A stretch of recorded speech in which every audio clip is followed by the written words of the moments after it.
de vue énergétique, du point de vue des relations très étroites, économiques, culturelles, bien sûr, humaines.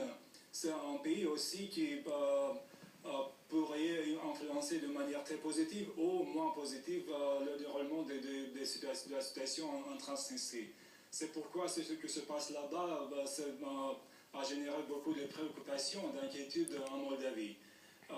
C'est pourquoi aussi c'est très important de notre côté de stopper ces développements dangereux et d'utiliser tous les mécanismes internationaux qui sont à notre disposition et de trouver des solutions, de normaliser la situation.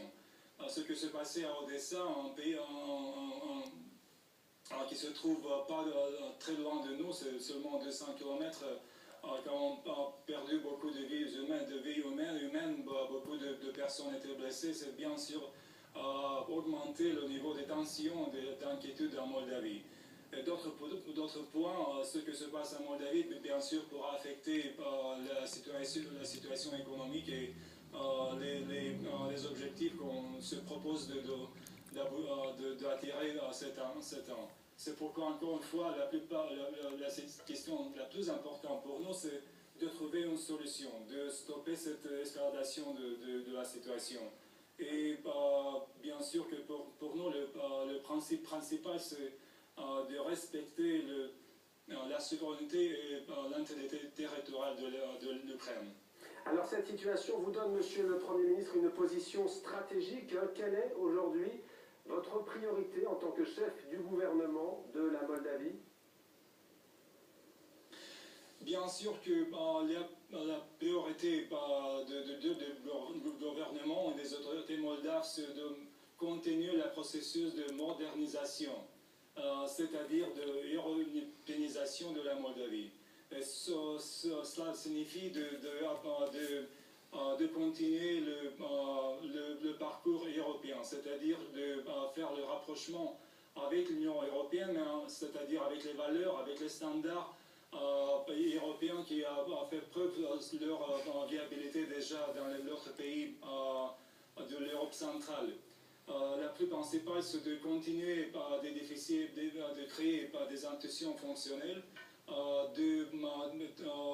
d'avoir ici en Moldavie un marché, en économie de marché fonctionnel et bien sûr de respecter les droits de l'homme, les droits fondamentaux. En même temps, c'est bien sûr très important de continuer avec les réformes dans la justice, de lutter contre la corruption et de faire preuve à nos partenaires européens que nous ne sommes pas européens seulement du point de vue géographique ou historique, mais aussi du point de vue que nous voulons partager les mêmes valeurs, les mêmes standards. Nous avons des élections en fin de cette année, c'est pourquoi la tâche la plus importante pour le moment, c'est de convaincre les citoyens moldaves que le parcours européen, ça correspond aux meilleures aspirations et meilleurs intérêts des citoyens moldaves. Alors vous aspirez, Monsieur le Premier ministre, très facile, mais c'est pas impossible. Vous aspirez, Monsieur le Premier ministre, à intégrer l'Union européenne de manière accélérée avec un objectif d'adhésion en 2019, très exactement, dans 5 ans. Donc, la presse française notamment lit ce processus à la crise en Ukraine. Est-ce que c'est bien cela? Vous savez qu'on a beaucoup réfléchi sur la crise en Ukraine, sur les motifs et les causes de cette crise. La leçon qu'on a apprise ici en Moldavie, qu'on devra faire des efforts et des réformes d'une manière beaucoup plus déterminante et plus motivante. Et pour nous, le parcours européen et l'intégration européenne, ça signifie encore une fois la modernisation de la Moldavie, de la société moldave. C'est vrai qu'on a décidé d'avoir un objectif d'adhésion. On a même parlé de 2019 comme un objectif quand la Moldavie pourra éventuellement devenir à part entière membre de l'Union européenne. Et c'est très ambitieux, mais ce n'est pas impossible de réaliser.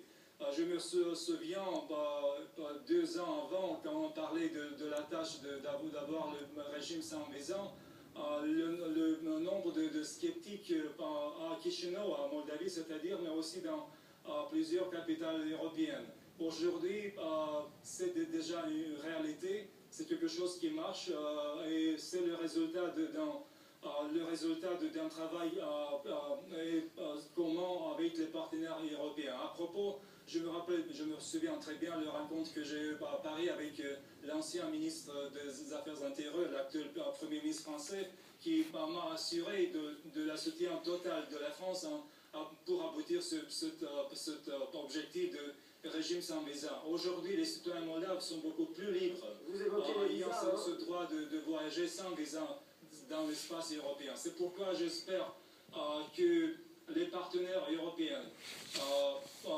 notamment quand nous nous trouvons dans cette crise, pourront comprendre mieux que sans avoir une perspective très claire européenne, sans nous donner la lumière et la finalité de notre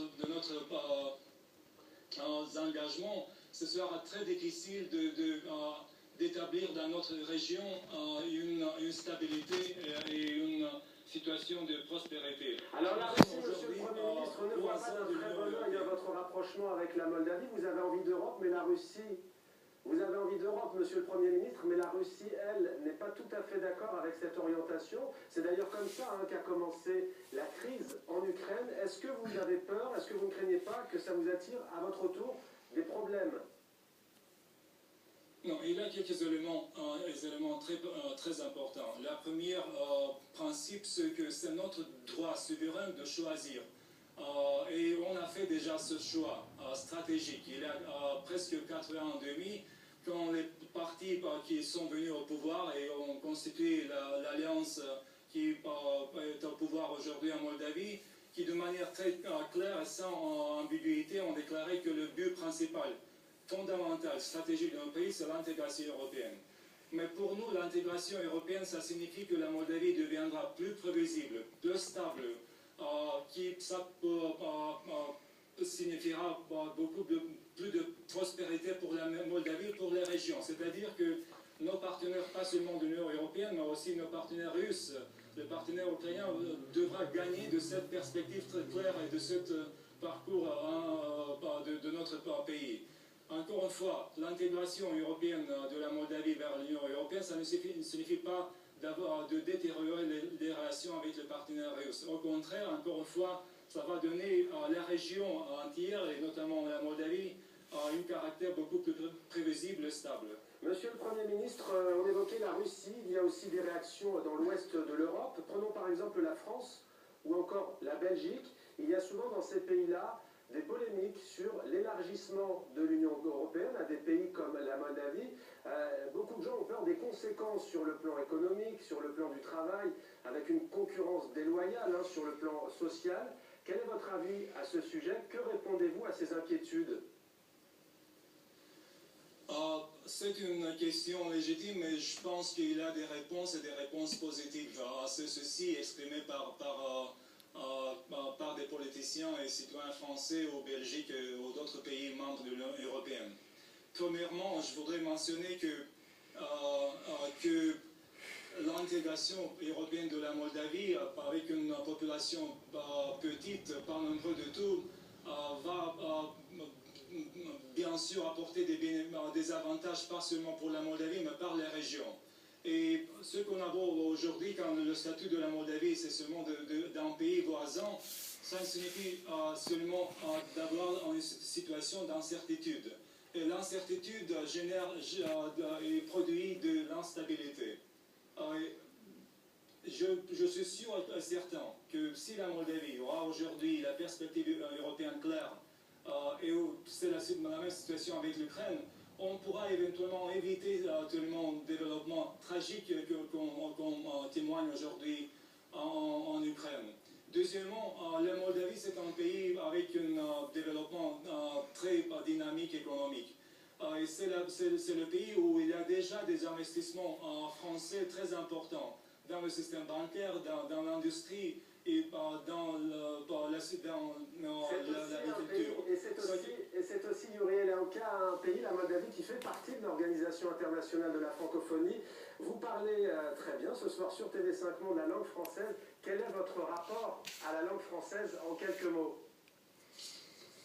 En quelques mots. L'appartenance culturelle de la République de Moldavie à l'espace francophone et européen est incontestable. Et les valeurs francophones, c'est très fort. Et la langue française, à propos, c'est très fort présent en Moldavie historiquement. Et l'origine latine de nos langues, de la langue roumaine et de la langue française, a joué dans ce sens le rôle déterminant. Actuellement, la République de Moldavie continue de rester une promotrice persévérante des traditions francophones et qui se matérialise à travers la culture, l'éducation, la recherche et la dimension économique en Moldavie. Car les investissements francophones, comme j'ai déjà mentionné en Moldavie, sont nombreux et très forts. Merci. Les institutions qui accompagnent les projets francophones en Moldavie, ce sont bien sûr l'Alliance française, c'est l'antenne de l'Agence universitaire de la francophonie, c'est les ambassades de la France, de Belgique, de Canada, mais bien sûr c'est la présence de capitales francophones comme Lafarge, comme Société Générale, comme Orange et d'autres entreprises importantes francophones. Merci beaucoup Yuriy Leanka. Merci à vous, Monsieur le Premier ministre de la Moldavie, d'avoir accepté de répondre à nos questions en français sur TV5 Monde. Merci à vous. Place maintenant à l'invité de Patrick Simonin.